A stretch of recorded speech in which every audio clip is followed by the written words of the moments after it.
Hello, everyone. Welcome back to another episode of AKP Sports Talk. As always, I'm Ari here at Korea. We finally made it through to Thursday, the last day before we get back to the MLB season. Obviously, the past couple of days we've talked about features for NFL and college football, which we'll talk more about as the season gets closer in the next few weeks or so, as we get into August and mid-August, and all that. But for now, we're going to get back into MLB talk with the season getting back tomorrow. Just talking about the rest of the season and where each division, where each team is at, overall. So I guess Korea, if you want to get into your season-long entry that you placed before the season and kind of give an update on that, and we can kind of go from there. Yeah, obviously. So if you guys do remember, I placed that full 6-leg season entry for baseball way at the beginning of the season. Obviously, now that we've kind of hit around the halfway mark, I kind of want to just give a little update and see how we're doing so far. And obviously, these are live total. So, and then obviously I'm going to give out the projections as well. So first, let's start with Emmanuel Clase. So I got his for saves. I got his over under at 38.5. Right now, he is currently at 29. He's projected to get 44. I was kind of more banking on the fact that the Guardians were probably going to be more bullpen heavy, and that's kind of exactly what they are. I mean, they rely a lot on their bullpen. Their starters are sufficeable, but, when we talk about the Guardians, just in terms of, our daily best bets as we, continue, we always talk about how the Guardians bullpen definitely has the bullpen advantage, and obviously their closer, Emmanuel Clase, one of the best closers in baseball. The fact that he already is almost at 30, and he's projected to get 44, which means he's projected to get, not cool off in the second half, but, maybe the Guardians are not as bullpen reliant. It's kind of a telltale sign that, the Guardians bullpen is, definitely one of the best for a reason. Obviously, when you have a lights out closer, Emmanuel Clase, to kind of, lead the charge behind the helm, that was definitely a great look. That was one of my props that I had last year that I wanted to throw on this year. And, it was definitely a great look once again. I knew this Guardians bullpen, they always are a lot more bullpen reliant. We'll get into, that whole division as a whole, in a little bit here. But, just Emmanuel Clase first, I was mostly just targeting him. And, the fact that, I loved the fact that he was obviously the bullpen guy. And so the fact that he's already at almost 30, and we're obviously, this is not the true halfway point of the season. If this is, I'd say maybe we're up 60% of the season done with obviously about that 40%, the final stretch to go. But I definitely do love that play for Clase. That was definitely a great look there. My next one was Freddie Freeman. I took his over RBIs at over 95.5. I thought he was going to be one of the main contributors on this team. Well, it's you pick and choose on most days, honestly, with this Dodgers team. They just have so much talent, whether it's Mookie, Shohei, Teoscar, all the talent that they have, it kind of clutters up, who really can get the RBIs and bring in the key hits here. Now, Freddie Freeman, he is having a great year, obviously. There is no doubt there. He does have 61 ribbies so far. He is projected to get 99, so there is a little bit of nervous. There's a little bit of a nerve-wracking feeling, obviously, as he gets a little bit closer to that total, that season projection total. He's getting a little bit closer, but I feel as if the Dodgers, they usually finish the season off a lot stronger than they start. And, they had a little bit of a rocky start a little bit, but they've been really finding themselves. They've been getting in their stride. I know they've been one of the hotter teams entering the All-Star break as well. We just saw Teoscar Hernandez won the home run derby, Shohei Ohtani with that home run in the All-Star game. Once I think this whole Dodgers team, maybe gets healthy again, maybe just with the outpouring offensive weapons that they have, maybe Freddie Freeman, he has 2 or 3 guys on base, and even though he doesn't, I don't know why, but Fridays for Freddie Freeman are toughest days for him to get any kind of hits or ribbies, but any other day of the week, and he's great. So maybe he starts that this weekend. I know they're facing the Red Sox at home, but for Freddie Freeman, maybe I think we may need a little bit of a big second half here, but a sufficeful first half is definitely not anything to complain about. He already had 61 ribbies and projected to get 99, so he's definitely hovering around that over under. We've got it at 95.5, and then CJ Abrams, it's CJ Abrams was definitely a big disappointment this year. I got his over stolen bases. I think it was at 38.5, I'll and take the blame for that. you know what? We'll all take we will both take the blame for that one. I was on CJ Abrams as well. We were mostly kind of, to be fair, the Nationals are a heavy stealing team. So it's not like they're just not stealing. He's just not really getting on base for them to steal, or whenever it's just a pretty, not, I wouldn't say a really down year, but it is a little bit of a down year for CJ Abrams. I mean, it's not the greatest year in terms of his stats. He's in 268, which is not, horrible, but in terms of getting on base, he's 40th in ribbies.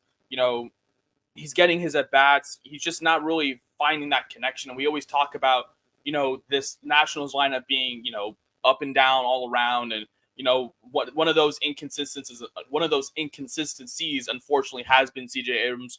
He's only at 15 stolen bases, and, maybe you can say that it's maybe not, he's not getting on base as much. You can say all these things, but, at the end of the day, it's just, when you do get on first, obviously he is a big target to steal. So, maybe they don't have those, timely hits as well, or, maybe they strike out or whatever is going on. But, I feel as if that was definitely not the greatest look, but, at the same time, who would have thought CJ Abrams would have had a little bit of a down year? I thought this Nationals offense was going to be a lot more exciting to watch, but they're a little inconsistent for me. So you can't really, beat yourself too much over that play. All you got to do is really hope and pray that, CJ Abrams somehow goes off and then has some kind of Ellie De La Cruz type, performance where he has 2 or 3 steals a game, but, it is still possible, but, it's just not. I will just add that I think it was last season that he did have the majority of his steals in the second half of the year. So, for whatever you want to take out of that, it's not like 100% over, but obviously, like you said, it's going to take a big rest of the season, obviously. Yeah, you mentioned, it's not the biggest ask. You mentioned, he's at 15. We need 24 more. We basically can't, not saying we need some kind of Ellie De La Cruz type performance where he's getting 2 or 3 stolen bases a night, in those kind of games. But at the same time, obviously it's not the easiest task to do. And you mentioned, obviously, he gets a majority of his stolen bases in the second half, obviously second half of the season starting in about a day here. So maybe, if it's, maybe like I said, with baseball is such an interesting sport because players will go on a great trend of, hitting the ball consistently. And then one game will just change all that. And then they'll go on a cold streak for maybe a few weeks. But, all it takes is one at bat, one swing, and all that. And as already mentioned, so, obviously not too worried about Abrams. Obviously, we still have plenty of time there. One guy I am a little worried about is Michael Harris. And obviously, Michael Harris, I'm worried about for a different reason. He's been injured. I mean, you can't really, blame yourself too much if a guy gets injured.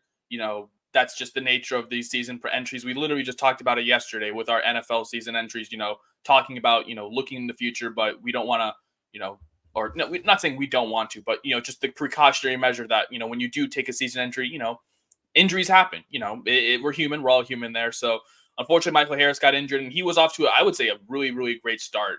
He was really hitting the ball well, before he got injured. And, I've been trying to see when he's coming back. I think I saw last that, he's slowly progressing and he's starting to make. There's a report, I think it was this morning, that was going to start a rehab assignment in like the next week or two. So he's probably not going to be back for, till probably because he'll probably be on a pretty lengthy rehab assignment, I would think, because he's been out for a while. So probably another 3 or 4 weeks he'll be back. But I know Prospects has, where if they miss a certain amount of time and they get voided, I don't know if he's going to hit that, or I'm not sure. But yeah. It happened with me last year with Brandon Woodruff. He was injured all of season last year, and they did relieve me of that at the end of the season. So that's more of a we'll wait and see. So I'm not going to, I guess, bank on that. I would like to hope that happens, obviously, because, injuries happen, and especially when you're taking an over. I've seen some situations where Prize Picks does that and they void it, but you took an under. So it's like, you wanted that to hit under, but, Prize Picks is very finicky with that. But neither here nor there. You mentioned, Harris is not coming back for probably about another month. And, at that point, it's almost near the end of the season. And he's already, obviously he's missed already so much time. I don't really think, making up those amount of hits in that small amount of time, it's not easy, but I wouldn't say it's impossible. I'd say it's a little improbable, but, you never know. Obviously, hopefully he comes back sooner. Obviously, a lot more healthier as well. Not really wishing for anything negative with him. And then we have two more here. The second to last one, we had Zach Allen. We were fading his strikeouts. I got it at 195.5 Ks for the under. Right now, he's at 76. And I mean, he did get injured, so I'm not gonna. You see, it's the opposite with Michael Harris. You see, we took the under with Zach Gallen, and he's still projected, I think, for around 175 right now. So, and I think that's what the live in season totals that I saw on Fangraph. So, I mean, he got injured. I feel like this is definitely one of those years for the Diamondbacks where they're taking a little bit of a step back in terms of their pitching. We saw the big key signings, obviously.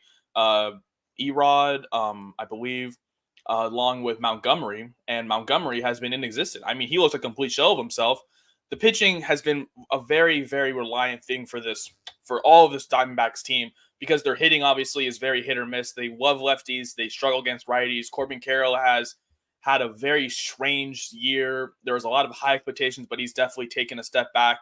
The Diamondbacks were a team that I was a lot higher on this year, and I guess they've definitely taken a step back. And Zach Gallen not being that dominant, I guess, pitcher that you can kind of say he's still dominant, but in terms of his K percentage, it did take a little bit of a step down from last year to this year. So, that definitely is helping a lot.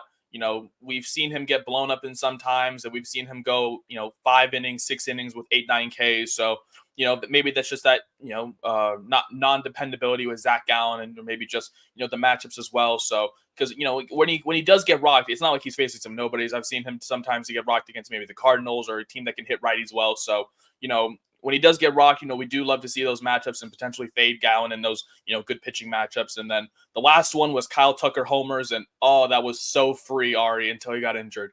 That was looking like my favorite one on the board. I mean, he had I think 16, 17 through May. I was thinking, I don't have to worry about Kyle Tucker, and then he gets injured. And then now I kind of have to worry. Now, am I scared because he has 19? His projection was 30.5. Right now, I think his in-season projection is at 31. So obviously, literally right over. But it's another injury one. I mean, obviously with Kyle Tucker, part of me do I want him to be injured? No, but as a Mariners fan, no comment. But I mean, he had a great start. Obviously, he was seeing the bat really, really well. Obviously seeing the ball well. I think he was leading the league in homers at one point, I think throughout the month of May. Then he got injured, obviously, but he's been a really dependable bat for this Astros team. Obviously, even when they were struggling for a little bit, their pitching wasn't the greatest, but they could still depend on their bats, obviously. And the Mariners are definitely going to be seeing plenty of their bats this weekend. So even without Kyle Tucker, I still think it's definitely a great look. Obviously, I haven't heard much about his rehab stints or anything. But the latest I heard is that he's definitely in a positive direction. And the Astros are. There was an update on him this morning too that I saw, that he started light baseball activity but hasn't started hitting yet, or resumed hitting, I should say. So probably another month or so when you factor in a rehab assignment, all of that. Yeah, you got that's the thing with baseball. You got to wait such a long time because they got to play some AAA games or wherever they want to send them to get the rehab starts. So with Kyle Tucker, there is a little bit of we don't know yet. Obviously, the fact that he is starting or resuming some light baseball activities is definitely a positive to start. Going in a positive direction, but it's just with the nature of how late this injury is kind of into the season and how long I have to come back. It's definitely not the easiest, and especially for an entry like home runs, where you kind of have to depend on your power and not only in just your upper body but your lower body as well.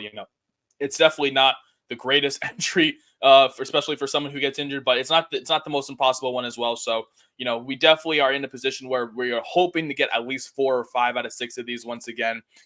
Maybe Michael Harris gets voided because he's been injured for so long, so that may go down to 5 as well. So that's where we're at the season entry, at pretty much around the halfway mark, a little bit over the halfway mark. And then now just into some other season-long entries. Obviously, first starting with the American League West, I want to talk about. I had the Mariners over 87.5 wins. I know you had their over as well. So far, they're sitting in first place, but well, it's not the most comfortable first place position are, we talk about, I know you were talking about it as well, but this Mariners, team total over right now, they're at 52 wins. Do you see themselves, because right now, I don't know where you got it. I got it at 87.5. Do you see themselves being almost a 90-win team again, the way they have been playing, or what needs to happen in the second half? What are your thoughts on the Mariners team total right now and just the Mariners as a whole? Not too hard, but in terms of just their team total getting to maybe 88 wins so far in the season. Yeah, I mean, it's like the thing where if you were to ask me, a month ago, I would have thought that they were gonna, soar over this line, and then they hit the rough stretch the past like 3-4 weeks, before this All-Star break. I think they have to make, 2 or 3 trades at the deadline to acquire bats, I think, to hit this line. DePoto was on the radio yesterday, and his comments weren't exactly the most, reassuring that they're gonna that they're gonna make moves. But obviously, you could also argue that he doesn't want to tip his hand, or whatever, to essential moves as well. So it's tough to take talk on the radio, too hard, because he could have something in the back of his sleeve or whatever that he's gonna do. Just doesn't want to tip his hand, like I said. But as of now, heading into the rest of the season, I would say I feel pretty confident. When you also factor in that they have the second easiest schedule, based on win percentage the rest of the season, so I think that's helpful. They still have, I think, they still have a lot of games against the A's, and then the Angels. Even though they just lost 3 or 4 of the Angels, but they're still, there's still a favorable series, obviously, against them. So.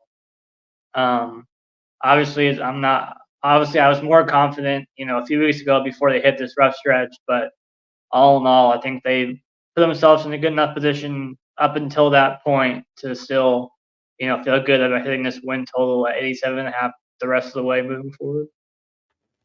Yeah, I definitely agree with you there. You mentioned the fact that the Mariners could or do need to make some, deadline moves, and we've talked to Poto and his nonsense sometimes, but the fact that the Mariners did, obviously, you mentioned, get out to that big kind of lead in the division at first, kind of establishing themselves. And even though it's, dwindled down all the way down to 1, the fact that they obviously got more than 50 wins at that, around the halfway mark, it kind of sets themselves up in a decent position, as you mentioned, to kind of finish the season strong.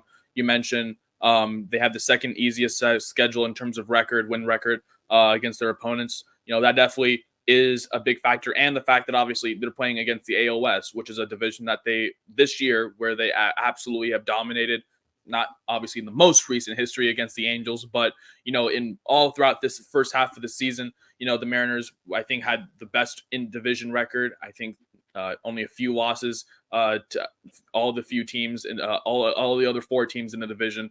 So I like that look for you as well. I've seen a lot of people talking about, take the Houston Astros to win the division at the plus money and all that stuff. And I see the value where you're coming from, but at the same time, I don't really know what as we talked about earlier, the health of Kyle Tucker, does play evident, down the road when you do need your, some of your guys who, get in those, because the August struggles come, the August struggles come for all hitters. Hopefully the August resurgence for Julio Rodriguez comes for all the people who remember August. I think it was August of 2023.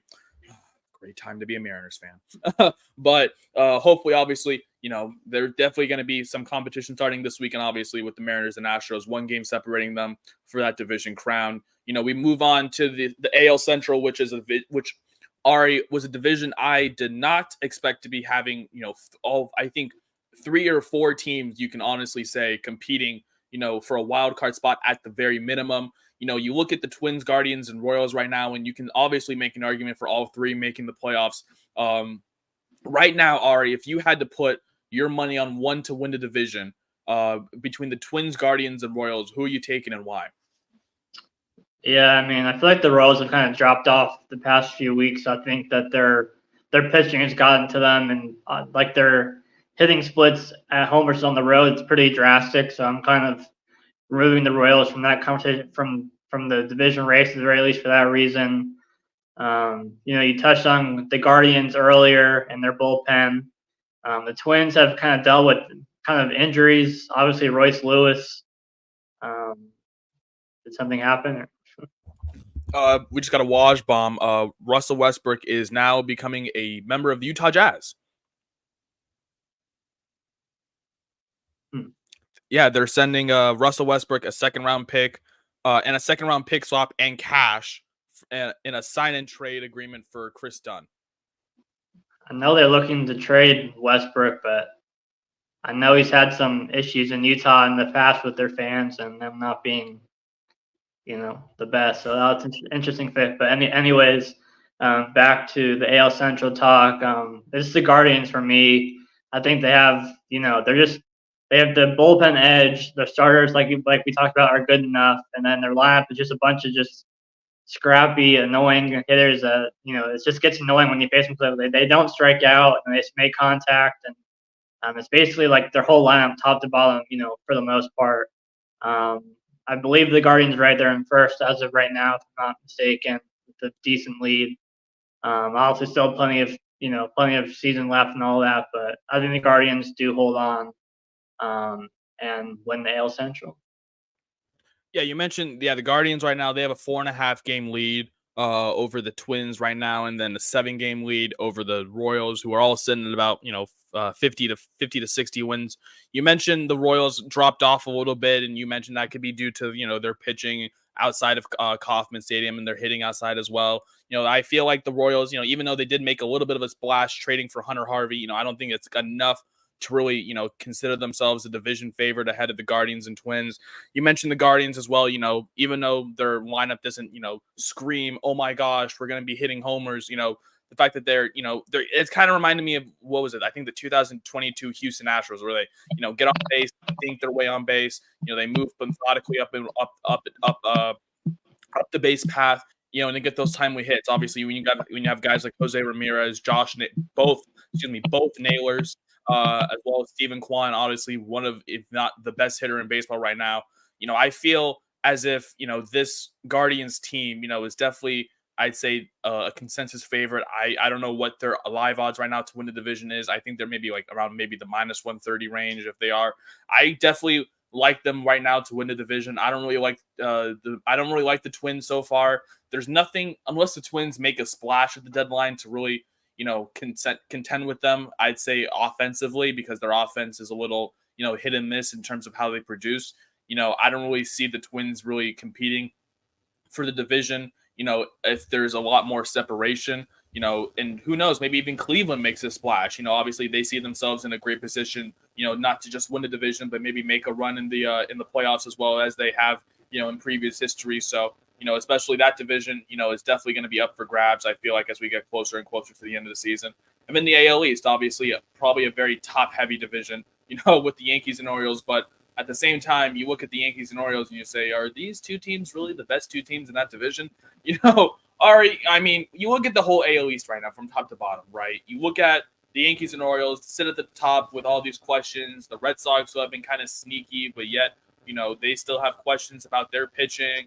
The Rays and Blue Jays, both been disappointments this year. When you look at this AL East division here, what kind of stands out as because we always see the AL East as the big, bad, scary, division out of all the divisions in all of baseball. But now we're looking at them as a bunch of question marks. What do you like from this division as we try to, map out and see what happens in the rest of the MLB season? Yeah, I mean, obviously, it was for the first month and a half or 2 months. It was like all Yankees. I don't remember what they got the lead to at the most, but I want to say it was like 8-10 games. I think at one point they were leading the division when they got off to the hot start, and then they cool down, and the Orioles kind of come back, and then they take the lead, and then the Orioles cool down over the past week or two before the All-Star break. But then you mentioned the Red Sox. I want to say they're like 4.5 back at first or something like that, so they're right there as well. And you talk about their pitching, and another update I saw this morning was that if the Rangers fall out of the playoff race, they could be interested in trading for Nathan Eovaldi from Texas, which obviously would really help the rotation. So, obviously it depends on what Texas does the next couple of weeks to see if they're going to, sell at all at the deadline at all. I don't think the Red Sox are really like obviously they're right there, only 4.5 back at first. I don't see them, beating out both the Yankees and Orioles at the end of the day, but they could compete for a wild card spot, obviously. But the Yankees and Orioles, obviously, I think they're kind of limping into the All-Star break, so to speak. With how they ended, the past 2-3 weeks. I mean, the Yankees. We're talking about them, the last week before the break, that they had like the worst record in the MLB since I think it was like June 15th or something like that. And then the Orioles too, the past whatever week, 10 days, 2 weeks, also started kind of limping into the All-Star break. So it's like not our team, won the division. So obviously both teams get the break.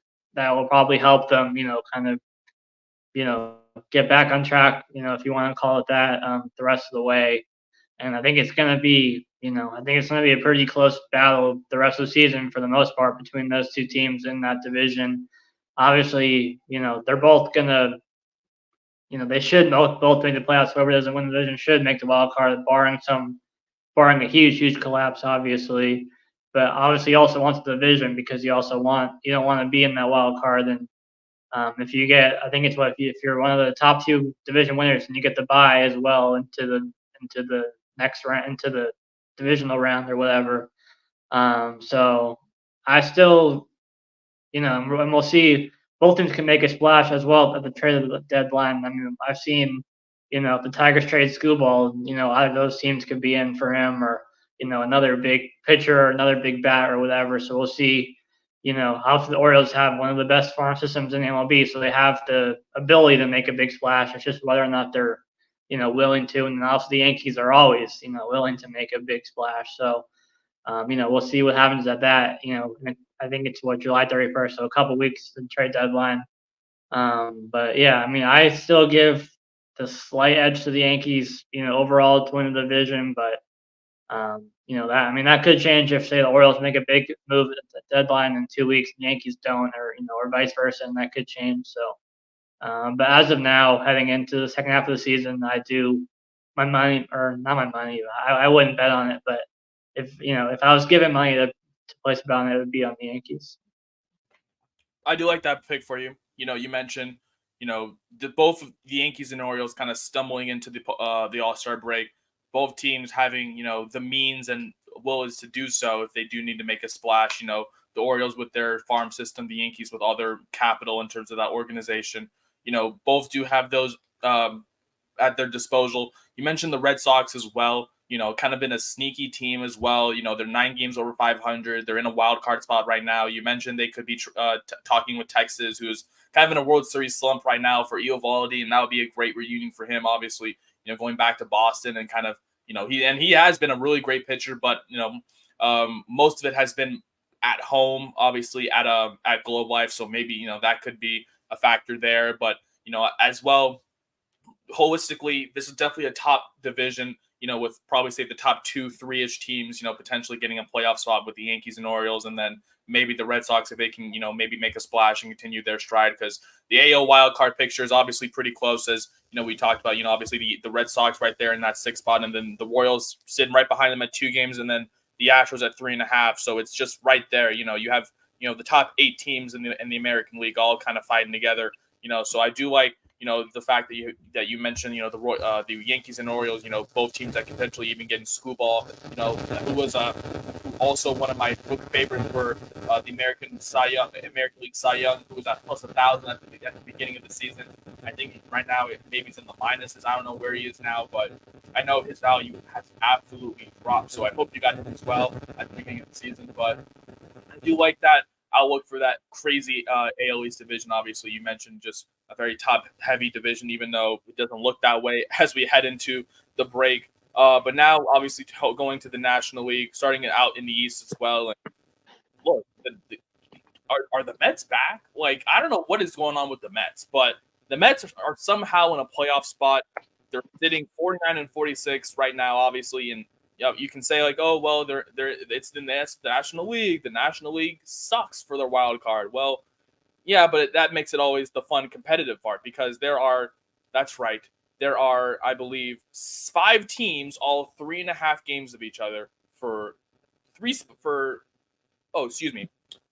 My apologies. forgot to add the Braves. There are 7 teams for 3 spots, all 7 games within each other. And right now the Mets are sitting at the 6, the Braves at the 4, and then sitting on top of the division is the Philadelphia Phillies at the 6 at 62 wins. Ari, let's talk about the NL East here.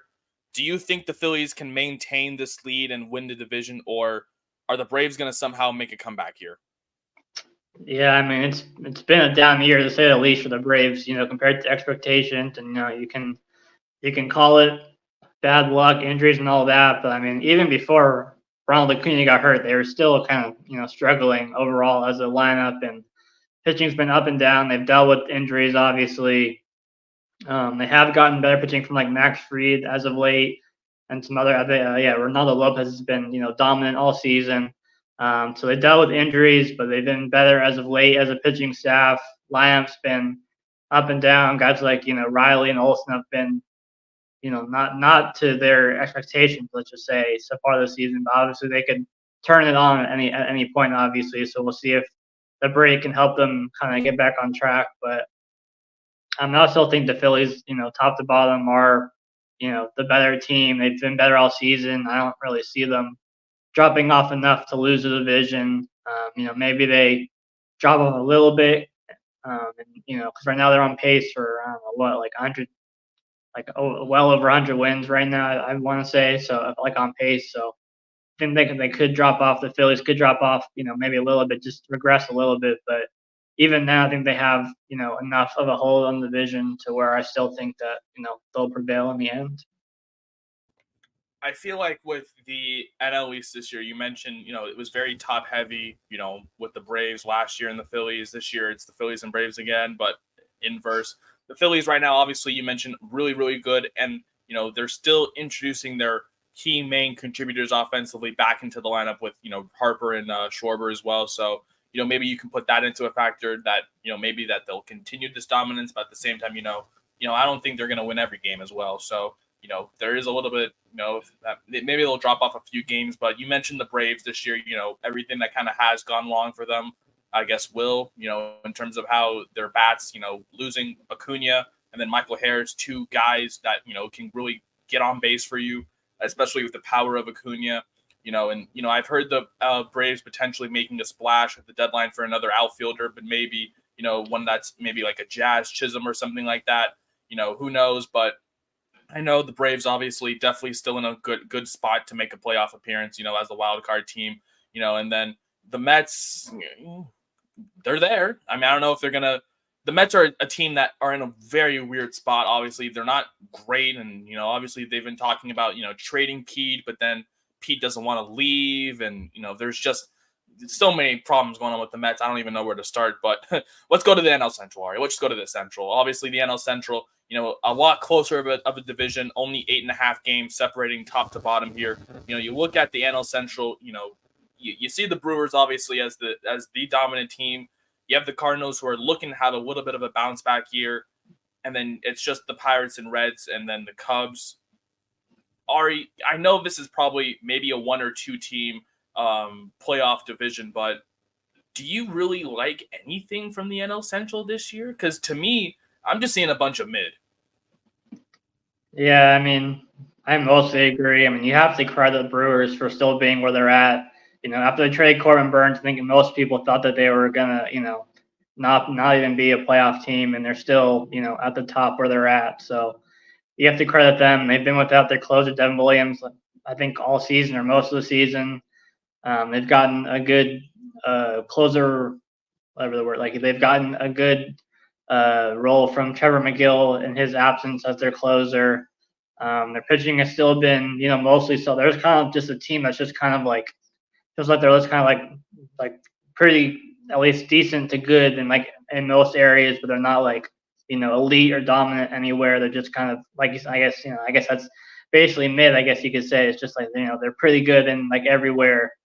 They're not like dominant, but I mean, that's, you don't have to be a super, super dominant team to win this division, obviously, with where they're at. And I know the Cubs were a pretty popular team heading into the season. They've really disappointed. I mean, I think they've been a little bit better as of late, but overall, they've disappointed. The Cardinals are always just they had their run of being at the top of the division, and then recently they've just kind of been disappointing. And then the Pirates obviously have a bright future, with their young rotation, but they're still not there yet with their bats overall. And then the Reds are just kind of all over the place. Like last year, they kind of went on a little run late last season to almost make the playoffs last year, and they're kind of right in the same position, kind of where they're like not totally out of the wild card race, but there's so many teams, like you said, so close together that they have to kind of jump so many teams to get into that wild card position. So it's going to be obviously super tough for them. But yeah, I mean, it's probably just the Brewers, I think, in this division. I mean, I'm sure there's other teams in the division that are, quote unquote, in the wild card conversation, but they're not. There's so many teams that you have to jump through the hurdle to make it. So it's probably because you're basically getting one wild card. Probably the Braves are going to have one wild card, and then there's another 5, 6 teams that are all right there. So you have to be a top 2 team in that 5 or 6 team race, and all that. So it's probably just gonna be the Brewers unless one of these teams makes some huge run in the second half. Yeah, the thing about the Cardinals is that they just have a very, very veteran pitching staff, just a bunch of old guys. Obviously, Kyle Gibson, Mikolas, Sonny Gray. Not there's anything wrong with that. It's just age obviously can play a role in and how you pitch as well. The Brewers, you mentioned they're not great at anything, but in a division where everyone else is a lot weaker, you don't really have to be exceptional. You just have to do enough, and they're doing just enough. So that's obviously why they have a big lead in that division, or a sufficable lead in that division. You mentioned the Pirates and Reds, just both young teams that still need to, I guess, figure out maybe some bullpen / pitching help as well. And then the Cubs definitely need bullpen help because they definitely have some of the pitching pieces with Imanaga and Steele. They have the bats with Bellinger, Swanson and Horner and all those guys, and Suzuki, but they just don't have the bullpen sometimes. And obviously sometimes their bats are inexistent, but the bullpen for the most part is definitely the bigger problem for the Cubs. So I do agree with you there. And then finally, the final division, the NL West here. And obviously, Ari, are we surprised about the Dodgers? Are we surprised? No, we're not. But I am surprised to see how close of a race it is to see the other 3 teams between the Diamondbacks, Padres, and Giants. I think the Diamondbacks and Padres are both sitting tied at, I think, 1 game over 500, and then the Giants 2 games behind them, and then Rockies. But either way, it's pretty much the Dodgers division once again, but they still don't look as dominant as last year. Obviously, Ari, with all the pieces and whatever infinity stones, whatever you want to call them, for that the Dodgers have with Ohtani, Glasnow, Hernandez, Betts, Freeman, the list goes on and on. Does this team really look like a World Series team to you after so many games as we head into the All-Star break? I mean, it's the Dodgers are another team that's dealt with so many injuries this season to both, the rotation and the lineup. Like, to me, they're going to win the division. There's no doubt about that. They're basically like, the Cowboys of the MLB, where they're going to be good in the regular season. It's just like they're at the point where being good in the regular season means nothing. Nothing matters until the playoffs and proving it in the playoffs. And obviously, they have some pieces that I don't think are going to be back even for the season. Like some of their pitchers are out for the season, but even still, they have more than enough talent, on both the mound and at the plate. They should get Mookie back, I think, in mid to late August. I mean, they should have, more than enough healthy by the start of the playoffs to where there's going to be no excuses for them to, to not make a run to the World Series. Obviously, that's the goal for them every year. So, it's kind of like tough. Like, obviously, the Dodgers have not been great as of late, but they've also dealt with so many injuries, and they're still, I don't know, like 8-10 games ahead of in first place or something like that. So they still have a healthy lead in the division. They're still going to win the division. It's just another popular team where they're always going to be good in the regular season, but they more often than not, don't do it in the playoffs, and that's all that matters at this point for a team like them that invests so much in all these players, and obviously they're always going to be the favorite to win the World Series every year, like, odds wise, at least heading into the season they are. So, it's kind of it's kind of a boring regular season for them because, they're just going to, we know what we're going to get out of them for the most part in the regular season. It's just, if they can put it all together in the playoffs, and obviously, as we know in the playoffs, as we've seen, all you have to do is get hot to make a run. I mean, both teams last year were wild card teams that made it to the World Series. So baseball is, a tough sport to kind of be the favorite on paper heading into the playoffs, and then to actually make it that far.